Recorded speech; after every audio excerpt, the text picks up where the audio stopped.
Pour calculer le volume d'un prisme droit, la formule générale du volume, c'est l'aire de la base fois la hauteur.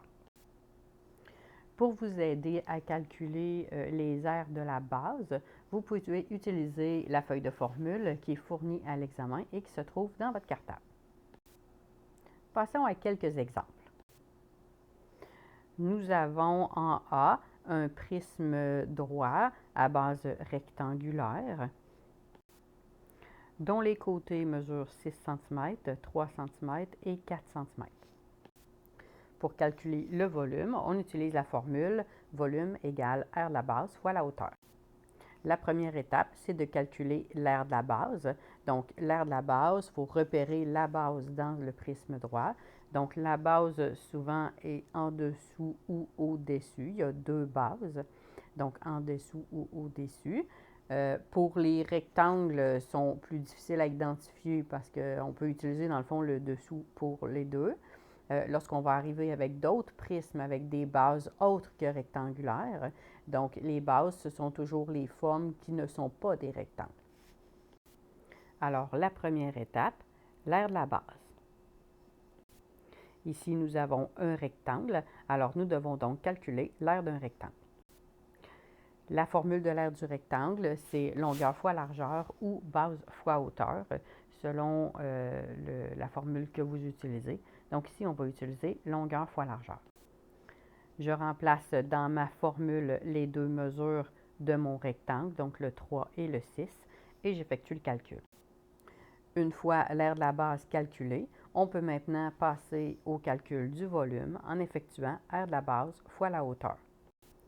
Alors, dans ma formule volume égale aire de la base fois la hauteur, je remplace aire de la base par le 18 qui a été calculé à l'étape 1, donc ici 18, et la hauteur, c'est la hauteur du prisme qui mesure 4.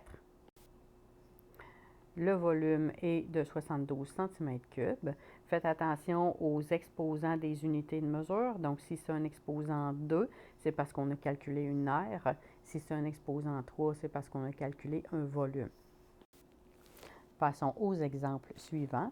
Donc, un autre prisme ici rectangulaire. En fait, c'est un prisme rectangulaire. En fait, c'est un prisme à base carrée parce qu'ici, on a seulement un côté qui est identifié, c'est 8 cm.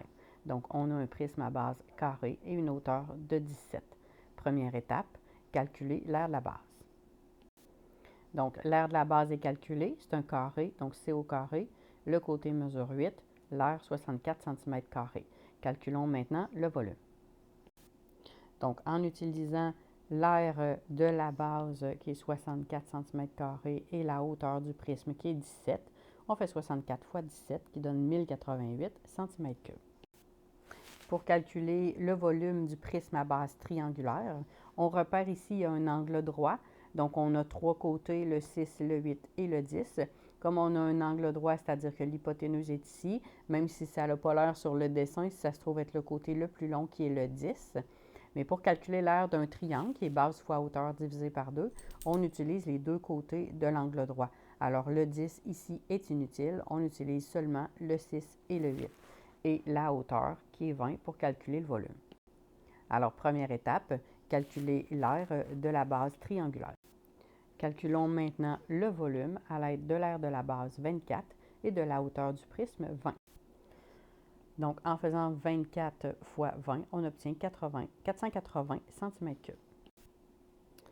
Donc, le quatrième prisme est un prisme à base hexagonale parce que nous avons 6 côtés. Donc, c'est un hexagone. Alors, la base est un hexagone. Donc, le côté est de 46 mm. Donc, le côté ici. On a l'apothème de la base. Donc, c'est un petit a. Ce n'est pas un A majuscule. Donc, le A minuscule de la base, c'est le côté, en fait, c'est la hauteur d'un petit triangle à l'intérieur de la base et la hauteur du prisme qui est 12 cm, donc la hauteur ici. Remarquez que les unités de mesure ne sont pas les mêmes partout. Ici, on a des mètres, ici, on a des millimètres, ici, on a des centimètres. Alors, c'est très important de mettre les mêmes unités de mesure avant de faire les calculs. Alors ici, je vais tout mettre en centimètres, donc le 12 va rester comme ça. Le 46 en centimètres va donner 4,6 cm. Et le 0,04 m va devenir 4 cm. Si vous avez besoin d'un rappel sur les transformations des unités de mesure, je vous conseille de regarder la capsule vidéo d'Alloprof sur les transformations des unités de mesure de longueur, de capacité et de masse. Alors, comme dans les exemples précédents, on calcule l'aire de la base en premier. La formule de l'aire d'un hexagone, c'est CAN sur 2 ou CAN sur 2. Le côté, c'est la mesure du côté de l'hexagone. Le A, la mesure de l'apothème, donc ici 4 cm. Et le N, c'est le nombre de côtés de l'hexagone, donc ici 6. C'est la même formule pour tous les polygones réguliers, que ce soit des pentagones, des hexagones, des octogones, etc., tant que les polygones sont réguliers. On remplace les éléments connus dans la formule et on calcule l'aire de la base.